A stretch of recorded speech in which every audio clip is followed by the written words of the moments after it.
kita masuk ke tunjangan kesehatan yang kemarin. Ya, kemarin sudah dibahas. Kalau menurut saya sudah jelas tercantum bahwa tunjangan kesehatan itu tidak mengcover kepada suaminya yang masih sehat juga, ya, atau masih bekerja, kecuali janda atau cacat atau juga harus ada surat keterangan yang perlu kita bahas dan keluarganya atau istri yang sah dan orang anak itu ya. Pak, di statement di surat edaran semalam Pak menyatakan kecuali apabila suami pekerja atau buruh wanita telah memperoleh jaminan apa Pak? Jaminan pembayaran kesehatan. Kecualinya di situ bukan hanya janda atau meninggal. Coba baca dan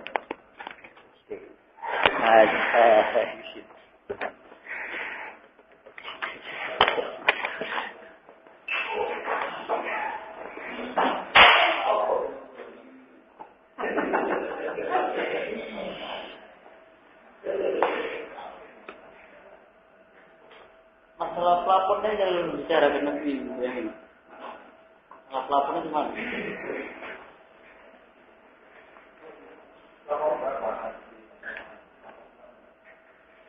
Pelapornya. Oke, ini surat dalam ya. Jangan sepotong-potong ya. Iya, selalu.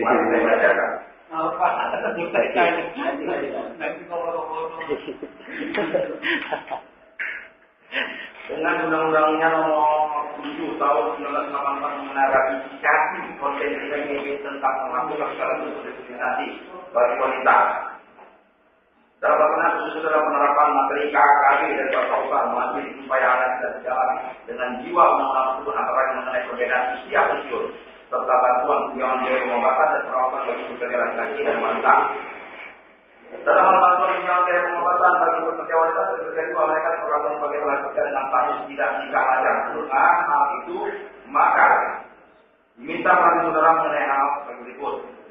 Jika dalam KKB mampu peraturan pusat terdapat pengaturan mengenai usia pensiun maka agar batas usia pensiun antara pekerja laki-laki dan pekerja wanita harus disamakan. Masa pensiun ya. 2. Apabila KKB atau keputusan diatur mengenai pemeliharaan kesehatan pekerja dan keluarga agar hak pekerja wanita disamakan dengan hak pekerja laki-laki. Ya. Kecuali apabila suami pekerja wanita telah memperoleh jaminan pemeliharaan kesehatan untuk dirinya maupun keluarganya, baik dari perusahaan yang sama maupun dari perusahaan yang berbeda. Artinya, suami bekerja. Ya. Bekerja dan mendapatkan jaminan pemeliharaan kesehatan, Pak. Bekerja dan mendapatkan jaminan pemeliharaan kesehatan. Ya. Misal, perusahaan memberikan jaminan pemeliharaan kesehatan untuk pekerja beserta keluarga suami istri, suami plus orang anak. Untuk pekerja wanita dianggap harus tidak menikah. Sehingga jaminan kesehatan hanya berlaku sekiranya saja. Kecuali dapat dibuktikan dengan surat keterangan resmi. Ya, bahwa tempat suami bekerja tidak mendapat jaminan kesehatan untuk dirinya dan keluarganya dan pekerja wanita. Artinya, yang pertanyaan kamu tadi, saya kira kan suaminya bekerja. Kamu bilang yang tidak, yang dapat fasilitas kesehatan. Yang tidak, dia bekerja, tetapi tidak dapat fasilitas kesehatan. Harus ada surat keterangan resmi. Betul, itu nggak salah. Seperti itu. Iya. Nah. Dan terhadap pekerja wanita tersebut tetap janda dan anak-anaknya menjadi tanggungannya. Betul. Harus ada surat resminya. Iya, itu nggak ada masalah. Kalau masalah surat menyurat tadi nggak ada masalah. Betul. Berarti surat sekarang yang perlu bicarakan ya, yang intinya surat resmi umpamanya dia tidak dapat dari apa tadi jaminan pelayanan kesehatan, umpamanya dia bekerja di perusahaan lain. Surat resminya itu yang mau dari mana diambil ini? Apakah dari perusahaannya itu atau dari mana? Dari perusahaan, tapi harus ada pejabat yang berwenang kan enggak? Berarti kita bisa aja dari ya artinya ada kesepakatan. Apakah mesti diketahui sama Disnaker atau gimana? Kalau kita kesepakatannya, saya ini saya atur dari siapa? Ya. Pertama dari perusahaannya, kedua harus dapat legalitir. Kita ini dari perusahaannya, legalitir dari Disnaker. Oh berarti dari perusahaan diketahui lagi sama Disnaker. Legalitir. Boleh nanti kok bisa dicantumkan pasal yang tadi. Saya nggak mau cantumkan karena itu sudah jelas. Tapi di situ Pak hanya menunggu mati sama menunggu cerai. Kalau menurut saya, apa yang telah kita berikan sudah ada kok. Jadi kalau berikan kita nggak mengira lagi. Untuk apa pasal ini dicantumkan lagi surat edaran ini? Orang sudah jelas artinya seorang istri yang bekerja di sini, ya tidak mengcover. Nah, sekarang pertanyaan saya, kalau istrinya menganggur, suaminya menganggur, itu dapat itu nggak ada. Ini kan mengatur tentang suami yang bekerja. Pertanyaan saya sama kamu, kalau suaminya menganggur, dia bekerja di PT ini, menurut kamu apakah dia harus tobat? Bagaimana? Suaminya menganggur, Iya. Dia bekerja di sini. Kalau kita mengacu pada surat edaran ini ya Pak? Hah? Mengacu pada surat edaran ini hanya dimenyatakan di sini. Kalau di surat edarnya, kecuali dapat dibuktikan dengan surat keterangan resmi bahwa di tempat kerja suami tidak mendapat jaminan keselamatan. Jadi, oke, gini Pak, oke, kalau dia nganggur, ya kan, nah mocok-mocok lah umpamanya, bisa dari lurah, kok masalah surat? Makanya sekarang kesepakatannya untuk dalam hal surat ini Pak. Dalam hal surat, umpamanya dia mojok-mojok tidak di karena surat lurah, apapun bisa dibuat sekarang. Juga kalau baca undang-undang ini, misalnya kita bilang dia bekerja, ya kan, suaminya itu tidak mendapat program demonstrasi. Kita bilang lah, contoh misalnya di Muslimat dan mengeluarkan surat keterangan kepada istri, ya kan, bahwasanya suami ini benar terdaftar di PTA. Jadi PTA tidak ada pelayanan pengobatan keluarga. Surat inilah diambil dibawa tadi disampaikan ke Disnaker di Lejen. Contoh lagi, sebenarnya nggak perlu diatur, aku sudah tahu ini peraturan kita ini sudah mengatur lebih. Di sini nggak ada diatur apabila suami cacat. Kita suami cacat istrinya tidak terkena kita kasih suami dan anak istrinya, betul nggak? Tapi apa salahnya kalau kita mencantumkan apa isi surat edaran itu, Pak? Rasaku nggak ada bertentangan kan dengan kebijakan perusahaan itu, nggak ada bertentangan. Iya, yang tadi nanggur tadi malas dengan ngomong. Tapi memang itulah jiwa dari undang-undang tentang diskriminasi itu. Jadi ini nggak ada diatur. Kita kan udah nggak diskriminasi, kan sesuai persyaratan. Kalau kita cantumkan, nanti kita kalau ada yang pengangguran, ini kan masalah diskriminasi. Pertanyaan saya, diskriminasi itu kan gitu. Ada nggak diatur kalau di suami nganggur? Diskriminasi dong. Makanya berbeda-beda pandangan mereka. Ini Pak, yang sekarang ya, sebagai contoh kasus lagi, contohnya Mas Bulan Daulay kemarin melahirkan. Apakah dia dapat tunjangan melahirkan? Tidak. Ah, di situ kan udah. Ya dia punya suami. Masa suaminya? Tapi kan suaminya tidak ada jaminan pemeliharaan kesehatannya. Ada suratnya. Ya makanya sekarang kita mau pakai surat resminya itu mau berlaku macam mana? Suaminya itu punya warung, punya kedai. Pedagang, makanya itulah yang Itu yang jadi permasalahan. Jadi nampak jadi diskriminasinya. Jadi kan sebenarnya pemahaman Rizky sebenarnya undang-undang ini melindungi ya bagi ya kan karyawati ya kan yang punya suami ya kan, tetapi dalam kebijakannya itu tidak bukan bagi yang tidak konsep-konsep yang tak jelas gitu, yang nganggur, gitu, yang tak bertanggung jawab. Kalau itu kan dia makan dari istrinya kan. Justru berarti kamu mengandung azab ya melindungi suami-suami yang tak bertanggung jawab. Karena satu lagi kalau kita mengacu pada undang-undang. Kalau saya mengandung azab sebenarnya ya menurut azab seorang suami itu programnya itu menghidupi benar. Tapi kalau kita mengacu pada undang-undang jam sosial semacam semalam kubacakan pasal berapa, di situ pekerja dibuat suami atau istri, malah tanpa surat-surat resmi lagi. Tapi tanpa mau kerja sosial enggak? Kita bertanya kerja sosial itu loh penjelasannya.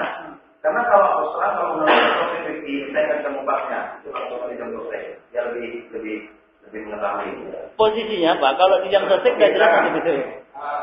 Kalau begini Pak ya, kita artinya manajemen katakan perusahaan sudah memberikan di atas ya. Kemudian kalau ada penanggapan dari dinyatakan kuasanya, tetapi bagaimana kan kebenarannya yang kerja?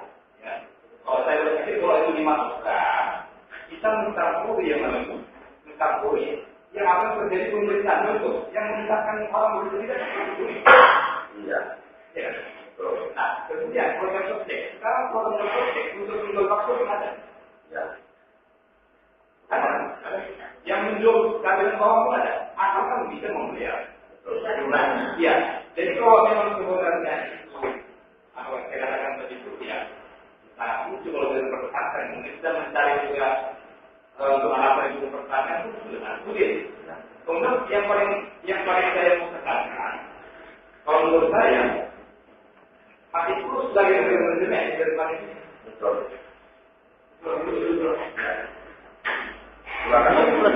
Yang mana nih Pak? Ya, artinya begini ya. Kita jangan menguasai eksekutif kami. Dan sosial itu juga nggak akan mau yang saya tahu. Karena kami di Komite Sosial itu bukan ketua Komite Konfederasi di Pak. Jadi programnya ada mana? Nah, yang kami dapatkan sekarang kami malah disuruh setiap orang yang namanya menjual bakso, kami dapat fee dari mereka orang dengan orang masukkan dengan sosial. Dapat fee. Jadi kategori yang mana kan sebenarnya pengangguran? Ini mungkin. Nanti kalau kita masukkan saja yang kita menggunakan itu, iya jadi orang menggunakan kembali kan? Oke. Untuk saya untuk membersihkan waktu, ya. Tunjangan kesehatan ini tetap seperti ini, ya. Kalau menurut saya tunjangan kesehatan tunjangan berobat yang diberikan perusahaan kepada pekerja buruh dan keluarganya saat itu yang sah dan 3 orang anak itu semua mewakili, ya. Tunjangan kesehatan diberikan perusahaan kepada pekerja buruh meliputi pengobatan, rawat jalan dan pengobatan rawat inap. Betul. Okay. Jadi untuk yang masalah pekerja perempuan tadi tetap juga tidak di cover intinya. Apakah memang harus nunggu mati atau nunggu cerai? Loh, tetap. Kita kalau ada yang terjadi kita mengaku ini. Maksudnya Pak, kalau terjadi sekarang kan sudah kita lakukan. Contohnya tadi macam kalau di itu di situ poin D, perusahaan memberikan tunjangan perobatan bagi pekerja atau buruh wanita yang ditinggal mati oleh suami atau telah bercerai, kan cuma itu aja. Berarti kan tunggu mati atau tunggu cerai, kan itu baru dapat. Kan itu jadinya. Sekarang kamu setuju nggak? Sekarang pertanyaan saya. Kamu setuju? Soal pengangguran. Kerja istrinya ini sudah 5 tahun, tapi kerjanya nganggur. Itu masalah pribadi mungkin Pak ya. Itu masalah pribadi. Kamu setuju kita tanggung ya? Rasa itu. Sekarang saya tanya, kamu setuju nggak? Sekarang itu lagi kamu. Ini apa? Suami kan kerjanya hanya ngurus anak sekolah, habis itu dia sendiri hidup tua. Tapi kan kamu jujur, nggak salah. Benar loh. Kalau memang suaminya kurang ajar kayak gitu mungkin ya, saya memang tidak setuju. Tapi kalau memang suaminya pun kerjanya beladang. Berapa suami di perusahaan yang nganggur? Kok kita nggak tahu kok masalah nganggurnya Pak. Seperti yang disampaikan. Dan itu dengan apa?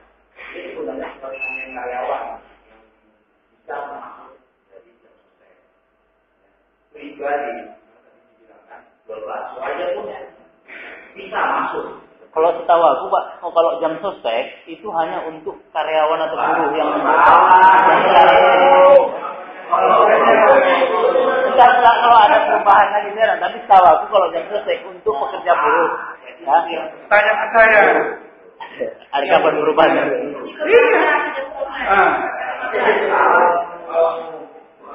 Ada balas. Itu harus kita pahami lah pahamnya. Jadi jangan salah ini. Tukang bangunan aja bisa jadi sostek. Ya, yang penting ketangguhan dia membayarnya sudah. Oke lah, masalah ikut bisa ikutnya saya rasa itu tidak ada masalah. Cuma yang jadi masalah sekarang kalau memang kita tidak menyetujui dengan surat edaran itu, saya rasa kita mengangkangi undang-undang itu. Contoh yang diberikan tadi oleh suaminya rumahnya. Ya. Kalau memang dia mau di-cover kegiatannya, jadi yang membayar iurannya itu Pak masalahnya.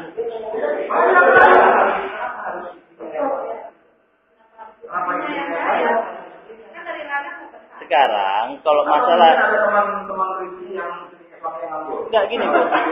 Kalau masalah untuk ikut asuransi, saya rasa memang nggak mesti harus jam sostek kan gitu. Nah, sekarang kan dengan adanya jam sostek, dia terbantu masalah iuran. Iuran dibayar perusahaan. Kalau masalah jam sostek, perusahaan yang bayar jaminan pelayanan kesehatannya, bukan dari pekerjaannya jam sosteknya. Tapi pekerja bisa masuk kan sama jam sostek. Iya, tapi untungnya kalau tadi dari perusahaan kan perusahaan yang bayar, gitu kan? Tadi kan. Sekarang ini pertanyaan saya, pertanyaan saya.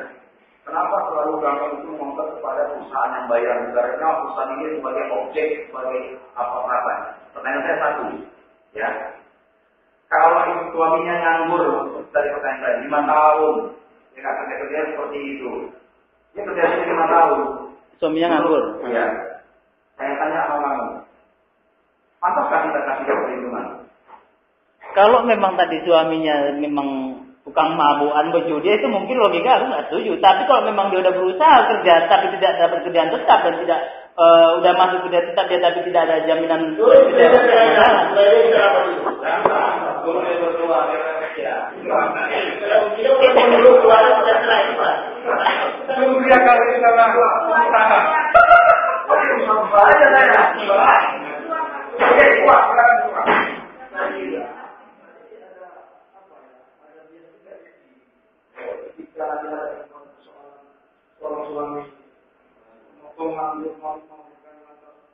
logikanya menjadi boleh tidak dikata